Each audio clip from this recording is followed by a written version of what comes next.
All right, Rabbi, say good morning. Let us begin. Baruch Hashem, a beautiful daf on a beautiful morning for us to enjoy. So let's begin by, make sure everything's up here. Begin by thanking our sponsors. So thank our TALMUD Torah sponsors for the month of Shvat. Mrs. Bracha Strimber for dedicating all the Shrimber drushos this month.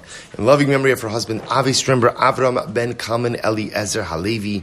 To thank Avi Tobias for dedicating all the shiurim and drushos this month in appreciation for the shiur and for the beauty of the daf. And we thank our Daf Yomi sponsors today, a very special sponsorship.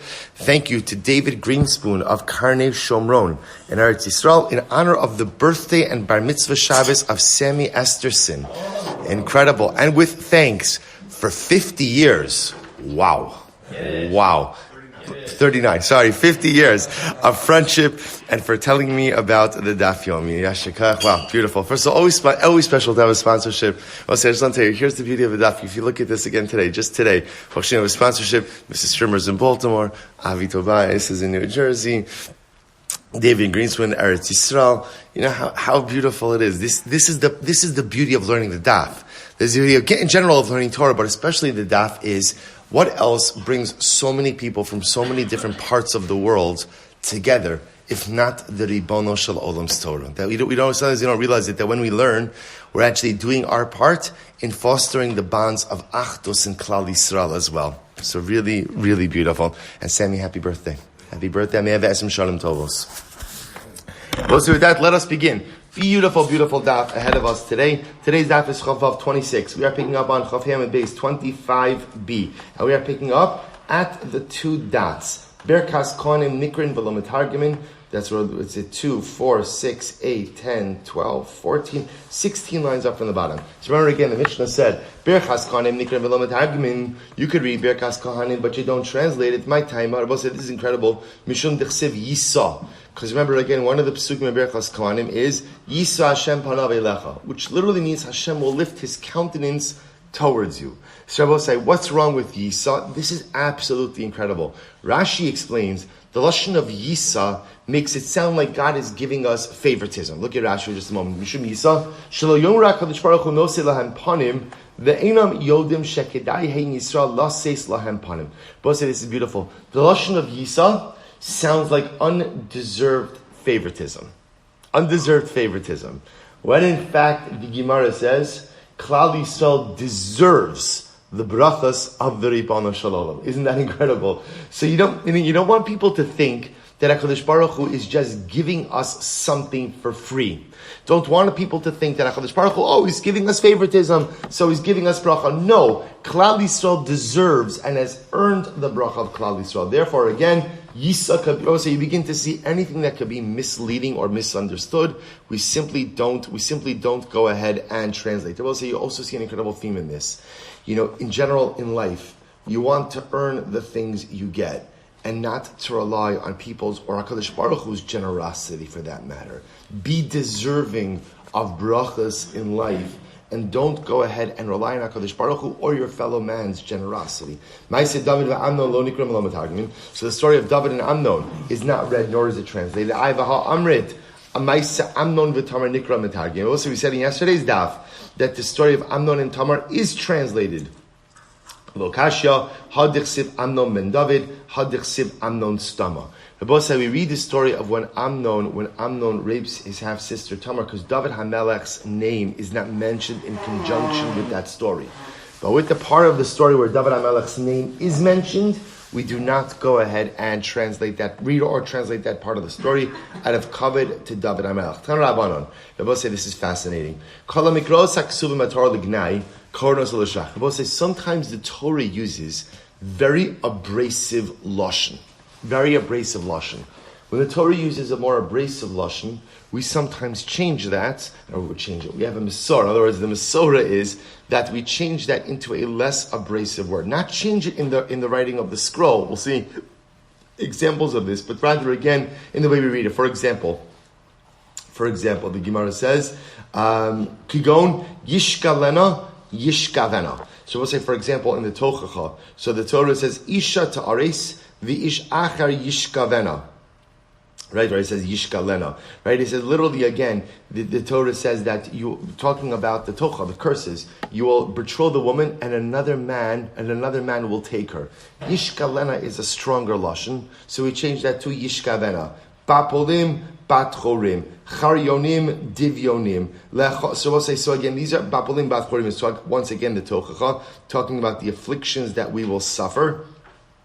So again, instead of using lashon of bapolim, Rashi says over here is lashon mafarshul lignai yosim shnehem benekeh beisray. It's actually talking about hemorrhoids, but one is a bit more explicit about where the hemorrhoids are, and one is a bit more nuanced. Charyonim, divyonim. So we'll say over here, this is talking about in the Sefer Malachim, when talking about the great famine that took place in Yerushalayim, and speaking about the fact that people were eating literally the droppings of birds. So charyonim, divyonim. Charyonim is a stronger lashon, divyonim is a softer one. Lechol es choreim v'lishtos es meimi shinehem. Lechol savasam v'lishtos es meimi ragleihem. Okay, so we'll say, so once again, when describing famine and the fact that people were forced to consume their waste, so the Torah just said, we just change it to a softer lashon. Lemachraos lemotzaos. Fine. Rabbi Yeshua ben Karcha Omer lemachraos kishman. No, that last one, Rabosai, which is vayitzu es matzvas habal, vayitzu es beis habal, vayisun lemotzaos adiyam hazeh. So we'll say that last pasuk is actually talking about the avodah zarah of Baal. So the idea over here, the pasuk says, so the pasuk that we just vayitzu, they destroyed the Baal, and they made the Baal ultimately again like into an outhouse. And Rabbi saying now the lashon of lemachraos literally means like a place where people defecated. So we read it as lemotzaos, a place where people relieve themselves. It's just a softer lashon. To which the Imam Rabbi Karcha says, no. That's actually one we don't change. Why don't we change that? Lemachraos kishman mepnei shu ginai le'avodas kochavim. Ultimately, again, I will say because that pasuk is actually talking about idolatry, and when it comes to idolatry, we have no problem using very disparaging lashon. So therefore, we keep it. So I will say, based on that, listen to this. I'm Rav Nachman. Call it senu sasira. In general, I will say leitzanas. Right, leitzanas, speaking, right, acting or speaking in a mocking fashion. There's a better word for leitzanas, not mocking. Leitzanas. Mocking. Okay, but leitzanis means like, right? Because you could be disparaging, but that's not. Leitzanis is like disparaging in a mocking fashion. Right? To mock in this, no, disparage in a mocking fashion. So in general, leitzanis is aser. Very important to know. Leitzanis is aser, says the Gemara. Chutz bar militzinusa davalis kocham deshari. With the exception of the leitzanis when it comes to idolatry. When it comes to idolatry, you are permitted to go ahead and speak and act in a disparagingly mocking fashion, or a mockingly disparaging fashion. Tichsiv, so the Gemara gives an example of this. Kara bal, karas nevo, uksiv karso kara yachtav, v'lo yochlu malat masa. The Bible said the Navi itself, when describing idolatry, describes idolatry as something that's unable to hold its bowels, right? That it's defecating out of control, right? Like an incontinence, like a theological incontinence. So the fact that the Navi describes it that way is to purposely be disparaging towards avodah zarah. Rabbi Yanai Amar Mehacha leeglos beis on yaguru shachin shomron ki evel alav imo v'chamarav alav yagilu al kavodo ki gala mimenu. Al tikri kavodo, don't read kivodo, which means honor ella kivedo. Once again, I will say it's interesting that all of these psukim are highlighting almost like an incontinence by avodah zarah. So you see from here that the Navi itself is speaking in a disparaging way about avodah zarah. So therefore, even though normally leitzanos is aser, when it comes to avodah zarah, it's mutter. The boss says it's actually pretty amazing. Amar Rav Huna bar Manoach Mishei Rav Acha Breid Rav Ika Sharili lebar Yisrael lemeimar laoved kochavim. A Jew is permitted to say to an idolater, Shakle la'avodas kochavim, take your avodas kochavim, va'anche b'shin tov shalo. Take your idolatry and put it in your shin tov. Now I will say, it actually means exactly what it sounds like.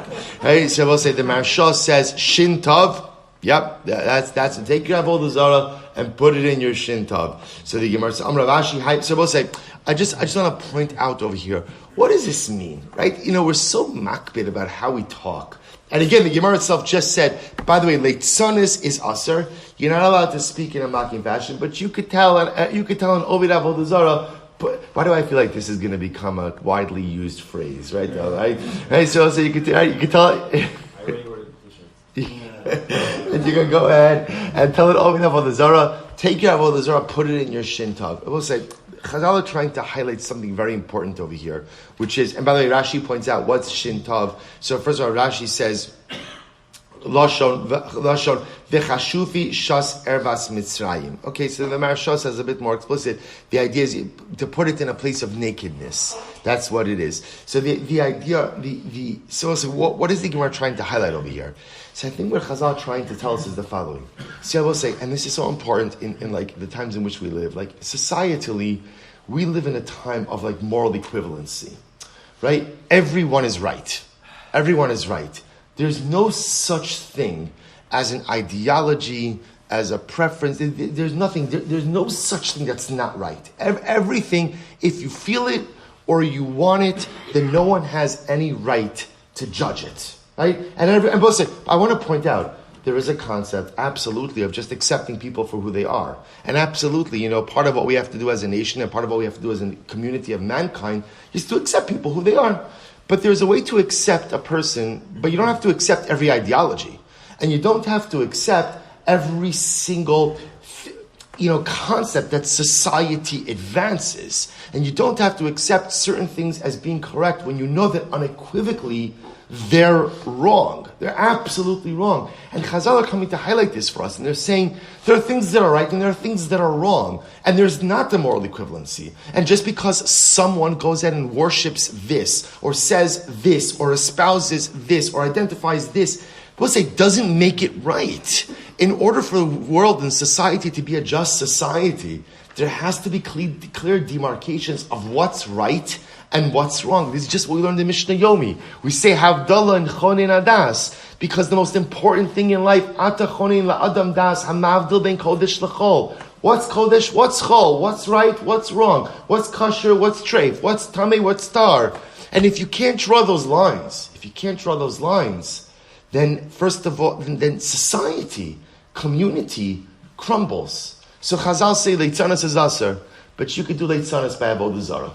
Because by avodah zarah, by idolatry, it's our obligation to absolutely, unequivocally, and wholesale repudiate and reject. Because if you equivocate at all, and you put it somehow on a pedestal of being alternate or being right, then that's the beginning of the end. And sometimes the only way to draw that line is the active repudiation, even comes with a little bit of leitzanas. Such an incredible yisod. So the Gemara will say, so again, to always be accepting of every individual, but to reject the isms and the theologies and the ideologies that are absolutely unequivocally wrong. So the Gemara goes weiter. So the Gemara says, Amar Rav Huna bar Manoach Mishved Rav Acha bar Rav Ika. Surely, good, fine. So the Gemara says, Amar Rav Ashi Hayman de Sani Shomanei. Someone will say about who. Now, Sani Shomanei means people say bad things about him. People, Rashi says, Shiyotzos alav shmuos raos usnuos shu noif. So Rashi says, if there's a person about whom rumors are circulating that such a person is an immoral individual. And I both say, when the Gemara speaks about rumors over here, again, even in halacha, there are different kinds of rumors, right? There are rumors that we know to be MS, and there are rumors that we're not sure if they're MS. They're talking about over here where there's enough of a shmua, there's enough of a quote-unquote rumor mill that something is going on, right, with this individual. So if you know someone's very immoral, so the Gemara says, Shari levazuye bigimel v'shin. You can go ahead and embarrass him with gimel shin. What's gimel shin? Rashi says, Bar Girta Zona Shma. Shma Sarya Shem Musrach, Kachu B'Shus. In other words, you can tell him he's the son of a Zona. Right? He's the son of a harlot. In other words, I will say, so again, Lav Davka, that's an exact quote, but you understand the Gimel, the Shin, by the way, Rashi says, is Shatya. He's a fool. In other words, I will say, when you see, once again, what is the Gemara highlighting over here? What does it mean that when someone goes ahead and they're acting in an immoral fashion, you could call him the son of a Zona, or you could call him a fool? I will say, the idea is that it's okay to out people who are doing something wrong. And it's important to out people who are doing something wrong. Because I will say, what happens? societally, we as a community, as a community of Klal Yisrael, have learned this lesson too many times. When someone is doing something wrong and they're not outed, people take the silence as acquiescence. Or the silence ultimately again as, I guess what this person is doing is not so bad. Or I guess what this person is doing is okay. So the Gemara is saying when you see someone that's doing something wrong, you have to out the wrong. You have to out the wrong. It's the same yesod. You can't accept things that are wrong from idolatry and from within our people as well. We have to learn to take a stand ultimately again to out that which grows like a cancer within society. And again, I will say, there's always this incredibly fine line. To be very clear, this doesn't mean that we rally against people who are doing the wrong. Remember, Chazal is speaking over here about immorality. Immorality is like a cancer which grows within Klal Yisrael. So you have to be able to take a stand against those kind of things. Again, we have to learn to coexist with everyone, love everyone, and accept everyone. But at the same time, we have to learn to repudiate and stand up against that which is wrong and that which undermines the very core and kedusha of our people. The Gemara, let's finish up. On the flip side, someone again about whom good things are being said. You can praise him. Uman de and a person who praises someone who's living a good life, doing the right thing, should have brachos rest on his head. It's interesting that the Gemara says that you should go ahead. It's okay, right? It's okay to praise someone who's doing the right thing. So why would you think that it's not okay to praise someone?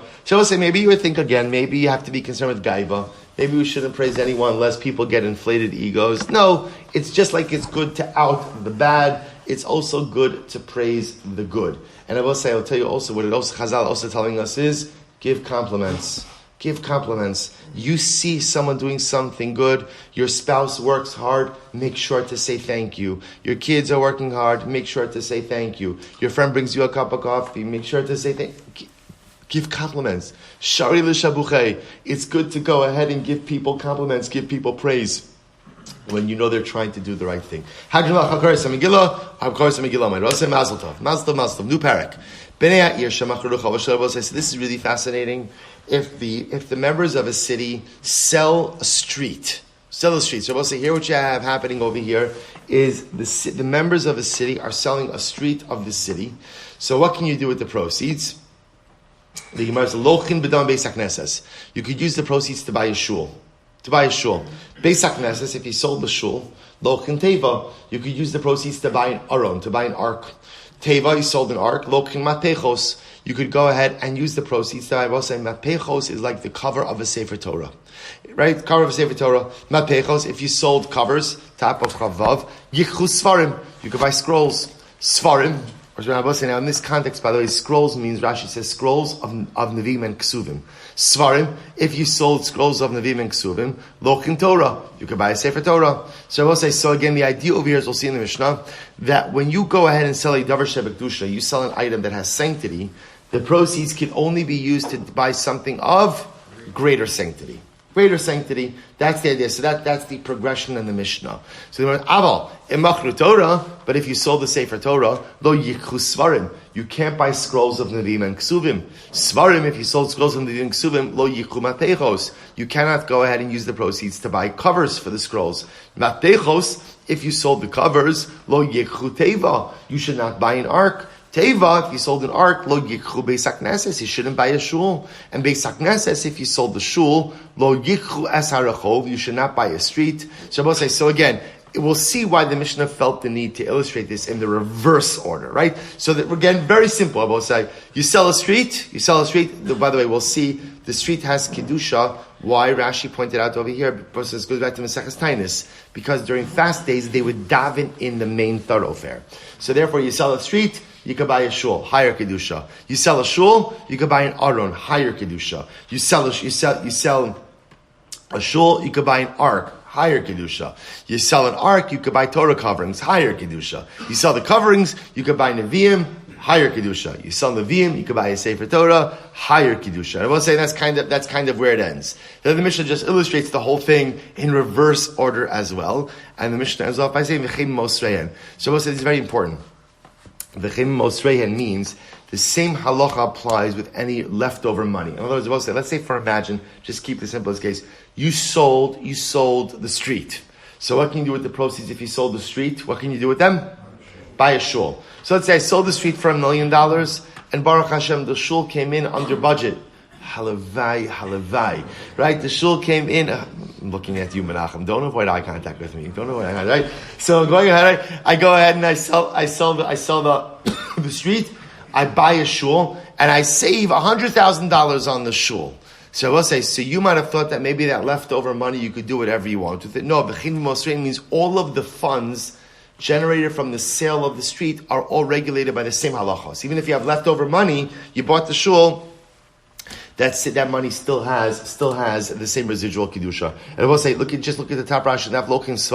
Rashi says, "Avamachru Torah shemalin bakolish shel meridim." Also, we're going to see this explicitly stated in the Gemara. But what's the principle driving all of this? The principle that we've seen so many times throughout Shas. Malin bakodesh ve'in moridin. That ultimately, or below moridin, we go ahead and we go up in kedusha, and we do not go down in kedusha. Therefore, again, you sell an item of kedusha, those funds. We'll say, by the way, what's fascinating about this Mishnah? What's fascinating? What can't we use the funds for? Not only going down, but what?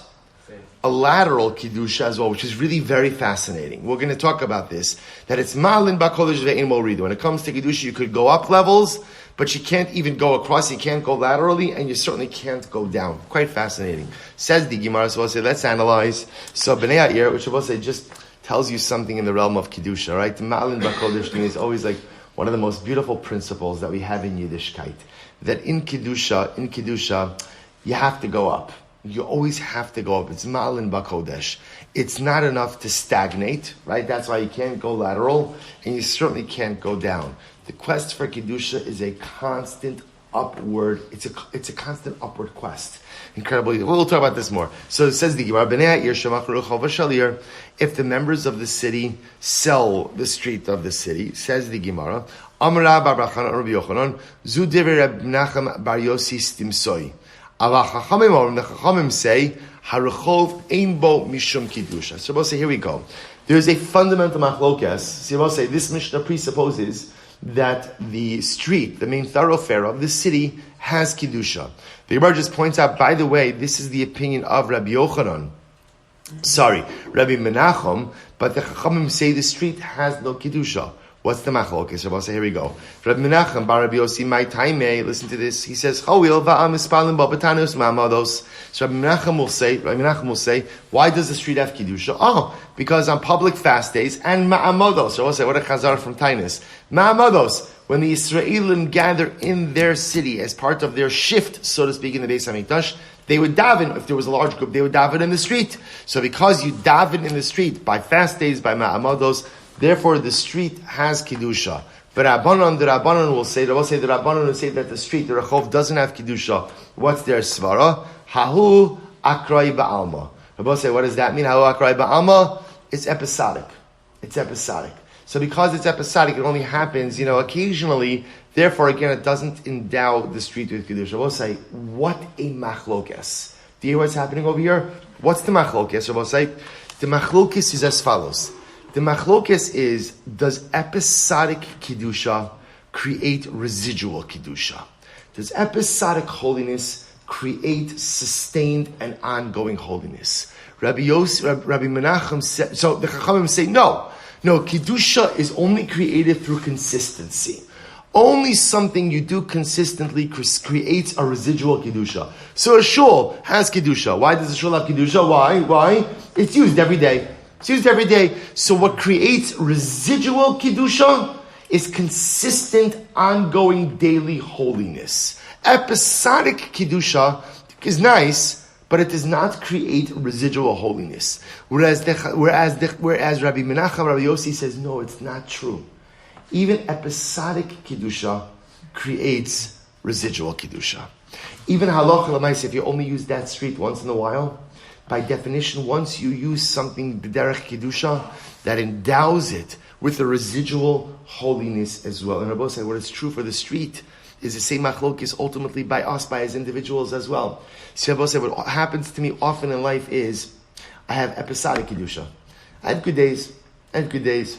I have good moments, right? I have moments of aliyah, but a lot of other times I'm not holy. A lot of other times I'm not doing what I'm supposed to be doing. So how should I look at myself? So the Chachamim will say, well, I'm sorry. Episodic kedusha is very nice. Nice that you're good on Mondays and Wednesdays and alternate Fridays. That's fantastic. But at the end of the day, that doesn't really create residual kedusha. Chacham would say, and Rabbi Yossi says, Chas V'Shalom, nothing further from the truth. Even episodic kedusha creates residual kedusha. Even if I'm not kadosh all of the time, if I'm kadosh some of the time, that means I am a kadosh individual. We'll say, who do we pass? Like lahalacha. So again, we're going to see in Mirz Hashem, we really pass like Rabbi Yossi. Lahalacha, we might see that we pass like the Chachamim. But at least lahashkafa, we pass like Rabbi Yossi. That I will say, even episodic kedusha endows the individual with residual kedusha. Incredible yisod. The Gemara goes right there. Beis HaKnesses lo k'nteva. So let's remember again, if you sell the shul, you could buy an Aron Kodesh. So says the Gemara, Am Rabbi Shlomo Rachmani, Am Rabbi Yonasan. And both say now we're going to get into an interesting discussion about selling shuls. So it says the Gemara, Lo shana el Beis HaKnesses shel kfarim. That's only true with the shuls of villages. However, so the Gemara says, Rashi, Lo shana di cholim limkar Beis HaKnesses el shel kfarim. What kind of shul can you sell? You can only sell the shul of a village. Aval Beis HaKnesses shel krachin. Also, when it comes to shuls of cities, since people come from faraway places to daven there, lo matzi mizabni le dahavile l'rabbi. What is very interesting.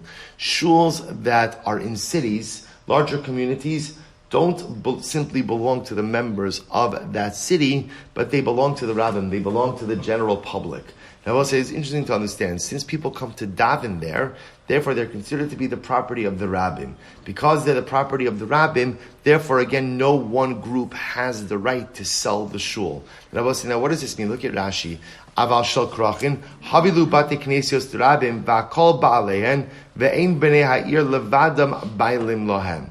So we'll say, so what's the pshat in this? So I'll just tell you quickly outside, there's an interesting machlokes here between Tosas and Rashi, right? Rashi, as explained by the Maharsha, really understands that what's happening over here is as follows. Since, again, often what happens with larger shuls, right, that are in cities, is even people not from the community contribute towards its construction or its upkeep. Therefore, it's considered to be the property of everyone. Because it's considered to be the property of everyone, therefore what? Halacha l'maisa, no individual group can sell that shul. But according to this approach, it's very much predicated on the fact that everyone contributes towards it. Tosfos says this doesn't really have to do with who's contributing money. This has to do with the fact that shuls in the cities often attract, travelers as well, and the members of that shul agree to make their shul the property of everyone who comes. So I will say, so because of that, ultimately it doesn't belong to any one group, and therefore it can't be sold. So the Gemara says, David Rab Amravashi, Hi Beiknisha Damasam Mechasya. 1 second, is that true? Hi Beiknisha Damasam Mechasya, the shul of Masam Mechasya. Afalga, both saying by the Tosas that I referenced is the top Tosas of Kevan Dama Alma Ka'asule. Amravashi, Hi Beiknisha Damasam Mechasya, the shul of Masam Mechasya. He says, Afalgav Demi Alma Asu, even though people come from all over. Kevan da'adaita didika asu. Listen to this. Rav Ashi says, since when they come for me. Rav Ashi was the Rav of the shul, right? They come to hear my shim, they come to hear my drashas. So therefore, again, iba'ina mizabnina lei. Rav Ashi says, if I wanted to, I could sell the shul. So he was saying is, since ultimately they come for me, therefore by definition it says if it's a shul owned by an individual and therefore can be sold. Good. Meisvei Amar Bihuda, Meisvei Beis HaKnesses shel Torsim Shai B'Yerushalayim. There was once the shul of the Torsim. I'll say who are the Torsim? Rashi says Tzarfei Nechoshes, the copper workers shul in Yerushalayim. Shemachru Rabbi Eliezer. They sold the shul to Rabbi Eliezer. Va'asabal kol tzarchav. And Rabbi Eliezer, he repurposed it. In other words, he didn't use it as a shul. He used it as whatever. So the Gemara says, I v'ha-hasam dikrachava. But that's an example of a shul in a city. And it also made a very interesting distinction. That when the Mishnah says you could sell a shul, what type of shul we're talking about? What type of shul? A village shul. right? A shul in a small community, where the shul is the property of the city people. So therefore, again, the city, right, the villagers could sell the shul. But a shul in a larger city is considered to be the property of the rabbin. And by the way, that rabbin even means what? People even outside of that particular city, and therefore it can't be sold. So how are they able to sell the Tarsiim shul in Yerushalayim to Rabbi Eلیעזر? Because they will say that was a small shul. And the members of the shul ultimately, again, are the ones who created it. So in other words, they will say, what the Gemara is introducing it to us is, you can have what's called a small shul, right? A small and an individually held shul, even in a large city, if that is the way it is constructed, if that is the way it's created. Meisvei, so we'll say, the pasuk says, Bebeis eres achuzaschem. So we'll say, so what the Gemara is highlighting over here is themselves. We essentially have three models. Village shul, which can be sold by the villagers.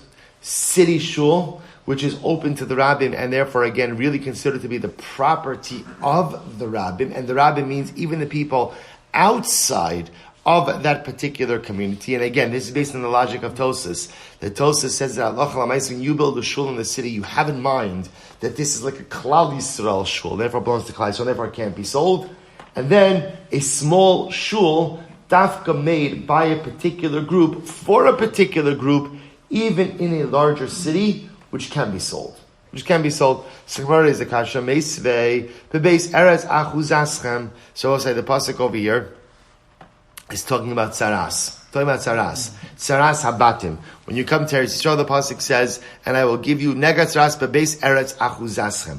I will visit saras. I will say the lashon of it is very important. Bebeis in a home, eretz in the land, achuzaschem. That is your inheritance. So the Gemara said, listen to this. So the Gemara says, achuzaschem b'tayim b'negoim. Only things that become your inheritance are stricken with saras. Ve'in Yerushalayim mitami b'negoim. The Rebbe says it's incredible. Yerushalayim never gets saras.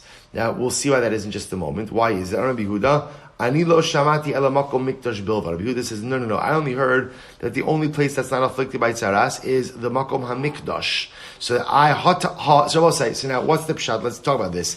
Beitz eretz achuzaschem. Achuzah Rabbi means something you own. What the Gemara is suggesting over here is that halacha l'maisa Yerushalayim, we're going to see, was not owned by anyone. It was the property of all of Klal Yisrael. Comes along Rabbi Yehuda and he says, I only heard it's the Beis Hamikdash. The Beis Hamikdash can't get saras. Why? Because ultimately, again, it's not owned by anyone. It's owned by everyone. Achuzaschem means only a place that could experience individual ownership is subject to the laws of saras. So therefore, again, Beis Hamikdash, which is owned by everyone, is not subject to saras. So I will say, what do you see from here? It's only the Beis Hamikdash that doesn't get saras. Bate knesios ubate midrashos mitamin. Yet I will say, shuls and bate medrash can be stricken with saras. Which, what does that show you? That ultimately, again, shuls and bate medrash can be individually owned. If they can be individually owned, then what? They can be sold. So the Gemara says, Amai, hadikrachin havu. What about the shuls and batei medrash of cities, which we just got finished saying are publicly held, and therefore also shouldn't be subject to saras? To which the Gemara says, Rabbi Yehuda, so Rabbi, you're right. Reframe, what did Rabbi Yehuda say? Ani lo shamati ela makom mekudash bilvad. Rabbi Yehuda didn't mean to say makom mikdash. He meant to say makom mekudash. Any sanctified place. Batei medrash, right? So Beis Medrash, shul, Beis HaMikdash, any of these types of places which are publicly held places, right, owned by the rabbim, are not subject to the laws of tsaras. To which the Gemara says, so let's go back for a second. But my comment for you, that was very interesting because the first opinion said Yerushalayim is not subject to tsaras. The second opinion seemed to say that it is. What's the machlokes? Watch this. Tanakama Savar, lo nischalk Yerushalayim l'shvatim. Rabbi Yehuda Savar nischalk Yerushalayim l'shvatim. Rabbi says the fundamental machlokes. Was the city of Yerushalayim divided up amongst the tribes or not? So Rabbi say if you hold that Yerushalayim was split, it would be between Yehuda and Binyamin. Then halacha l'maisa Yerushalayim is subject to tsaras because it's quote unquote tribally held. If on the other hand Yerushalayim is not Yerushalayim, the capital city of Am Yisrael, it belongs to everyone. It belongs to everyone. So because it belongs to everyone and does not have any particular tribal affiliation, therefore again, it's not subject to tzara. So we looked at the Hani Tanai. Tisanya, ma haya bechelko shel Yehuda. We both say, what was in the chelik of Yehuda? Harabayis, the Temple Mount, Halishkos, the chambers of the Beis Hamikdash, Va'azaros, and the courtyards. Uma haya bechelko shel Binyamin. What was in the chelik of Binyamin? Because also remember again, the tribal areas of Yehuda and Binyamin were right next to each other. What was in Binyamin's chelik? Ulam, the ulam of the Beis Hamikdash, the antechamber. Heichal, the actual mikdash itself. Ubeis Kodshei HaKadoshim, and the actual Kodesh HaKadoshim. Uritzua haisa yotzes mechelko shuda v'nechneses mechelko shel Binyamin. Uba Mizbeach Banoi. And Abba said there was one little strip of Yehuda's tribal territory that entered into Binyamin's tribal territory, and it was on that strip that the Mizbeach was built. V'haya Binyamin hatzadik mitztair aleh b'chol yom lebola. And ultimately again Binyamin was upset because he wanted that strip, right? He wanted that strip upon which the Mizbeach was situated. Shneimar chofif alav kalayom lefichach zacha Binyamin v'nasa ushpizichin l'shchina. Therefore Binyamin merited, and in Binyamin's portion ultimately again the Aron rest, the Kodesh HaKadoshim rest. So we'll say, what do you see according to this? According to this, you see that Yerushalayim was split up between two tribes. It was split between Yehuda and Binyamin. V'haytana Savra, the other opinion holds, Lo nischalku Yerushalayim l'shvatim.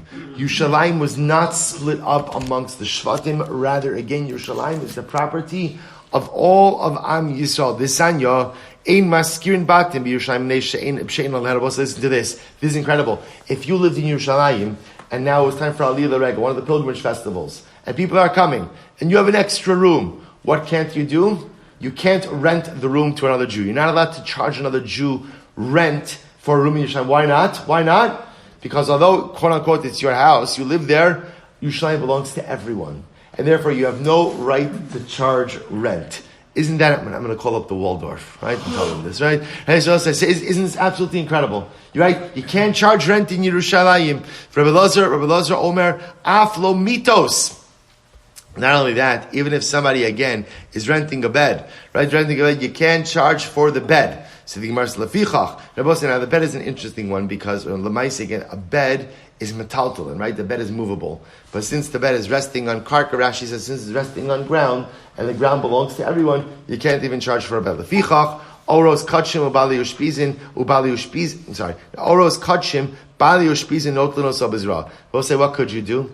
If somebody was staying by you, times the basement, if somebody was staying by you, you couldn't charge them rent for the room or rent for the bed, but what you could do is take the sacrificial hides that were theirs. Right? You could take the sacrificial hides, those hides that belong to the owner, from their kabanos, you could take that and even with force. In other words, that halacha l'maisa, where you could seize property, be ultimately again as payment for something.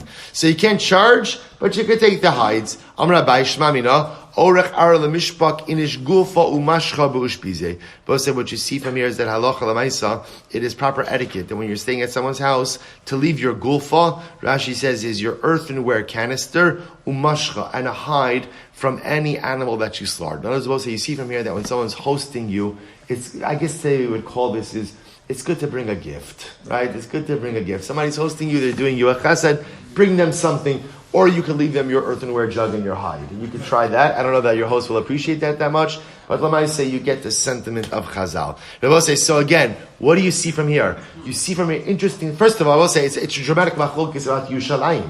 Is Yerushalayim the property of Binyamin and Yehuda? Or is Yerushalayim ultimately, again, the property of all of Am Yisrael? It's a machlokes.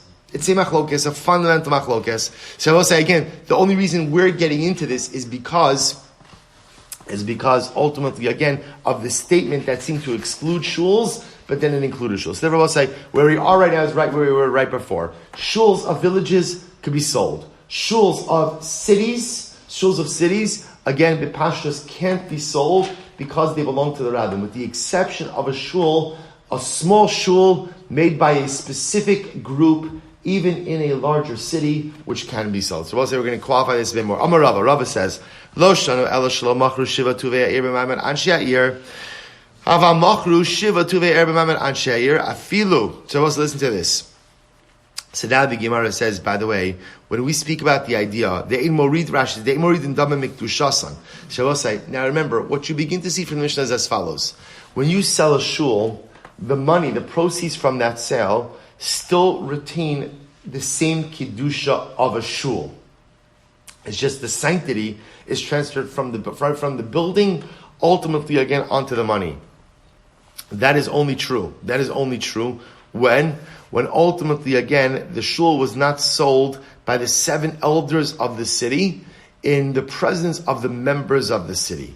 However, if the 7 elders of the city went ahead and sold the shul in the presence of the entire city, then ultimately again, what can you do with the building? Afilu l'mishtaba shichra, right? Afilu l'mishtaba shichra shabbos. You could even use the proceeds to buy a tavern, right? To buy a bar, to buy a pub. Now, both said the idea is as follows. The idea the Gemara says is that if the sale of the shul takes place in the presence of the entire city, you could deconsecrate the shul. There is a way to see it. The Mishnah is talking about stam a sale, the proceeds, the money retains the same level of sanctity, and therefore again can only be used to purchase something of higher kedusha. But if the entire city essentially participates in the sale, you could deconsecrate the structure. And if you deconsecrate the structure, then the proceeds could be used for what? For what? For whatever you want. Says the Gemara, Ravina hahu tila tebei kinishta. It's very interesting. So Ravina had Rabbi say tila tebei kinishta he owned an old shul that had fallen into a dilapidated state. Right? Literally, tila means a ruin.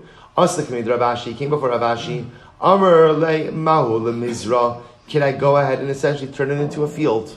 Right? In other words, can I plow it? It's not being used as a shul, it's a ruin, right? It's a former shul, that's a ruin. Can I go ahead and plow it? Can I plant it?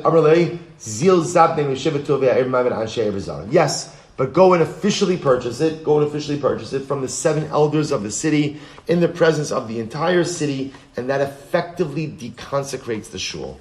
So we'll say, Rami bar Abba, Havile bani bekinishta. So the Gemara says, Havio kinishta atika. So have a baila misterei ola asuye livne ukashure mine viluye hasam. I will say, listen to this case.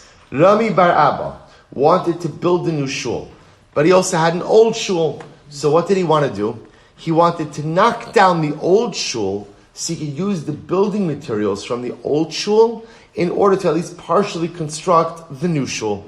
So we'll see here what's happening over here. He wants to demolish an old shul in order to use the materials to build a new shul. I will say, now watch this. Watch this. So the Gemara says, so he pondered the 5 Padre Chista. Let's listen to this. Samar of Chista. This is halacha. Lo lister bekinishta ad debani bekinishta achrisi. I will say, listen to this. You are not permitted to demolish a shul, an old shul, until you build a new shul. Right? Right, we're covered, right? Right, so I'll say, right, you're not permitted to demolish an old shul until you build a new shul. Now, why is that? Hasa mishum pshusa.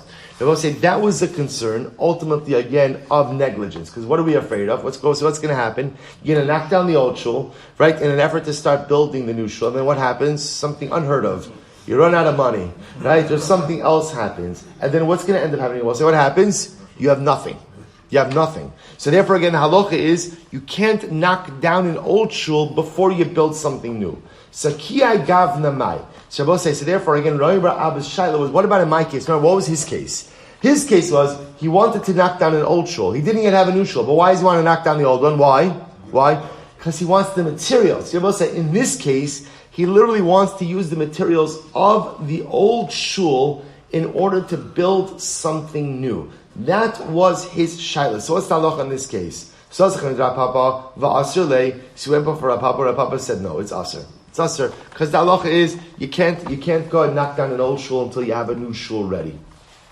He went before Rav Huna. Rav Huna also said it's aser. So we'll say, so therefore, again, they paskin for him aser. Even though, again, I understand why you want to do it, still the halacha, the concern about negligence applies, and therefore you can't knock down the old shul until you have a new shul. Amar Rava, hai beiknish chilufa v'zabuna. So the Gemara says, look at Rashi for just a moment. Hai beiknish chilufi v'zabune. Chala kidushasa ala chaluf, or ala damim, v'yotzi mineh kidush l'shnei mishah. So we'll say this. So hai beiknish chalfua v'zabuna. Shari, agrua umashkuna aser. So if you look at Rashi, Rashi says over here as follows: Chalufe v'zebune, chala kidushasa ala chiluf o ala damim v'yotza min kedusha lehishtamesh bo. So I will say, if you go ahead, high bekinishta. So I will say, if you go ahead and you sell it, right? If you sell it, so ultimately, again, once you sell it, Rashi says over here, yotza min kedusha lehishtamesh bo. Ultimately, again, the kedusha is no longer on the building. Agrua umashkuna. But if you just rent it out, aser, you are limited as to what you could use the structure for. My taima, bikdusha sakai.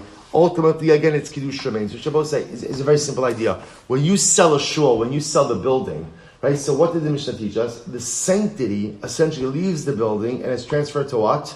To the funds. Unless, of course, you sell it in front of the 7 elders, fine. But in a general case, when you sell the shul, the sanctity transfers to the money, and the structure itself, therefore, is deconsecrated. And therefore, you could do with it whatever you want. We'll see limitations on it. You can do it there. However, if you rent out a shul, let's say you rent a shul, right? I'm no longer using the building. I want to rent it.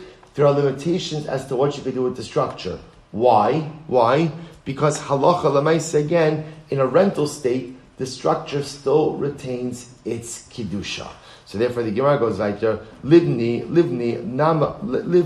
nami chilufinhu v'zabinu shari ozvinhu aser. So I will say livni. Rashi says levinim shall basically. What about if you have bricks that are used for a shul, right? So bricks themselves also, if you go ahead and you exchange them and you sell them, they lose their kedusha. You use them for whatever you want. Ozvinhu, but if you lend them out, ultimately they have their same kedusha. That's only about bricks that mamish were actually used for the construction of a shul. But I will say, if we're talking about new bricks, right? Let's say you're building a shul and you have a pile of bricks, right? You haven't used them yet. So the Gemara says that pile of bricks has no kedusha, and if you decide to go in and build something else with that pile of bricks, that's absolutely fine. And I will say, even according to the opinion, it says hazmana, setting something aside for a particular purpose, is significant. Hani mili kagona oreg beged lames. That's an example. I will say, for example, let's say you make tachrichin, you make shrouds for the dead. So anything you make for the dead is asr ba'ano. So I will say that's like a shroud. A shroud is ready to go, ready to be used. Aval hacha kitavuyi la'arigdaim. But this is like something that's woven v'leka lamanda amar. And ultimately, again, I will say there's no kedusha. It's actually very important. So if you go ahead and you have a pile of bricks that you went ahead and you set aside to build the shul, and you decide then to repurpose those bricks to build your house, that's totally fine.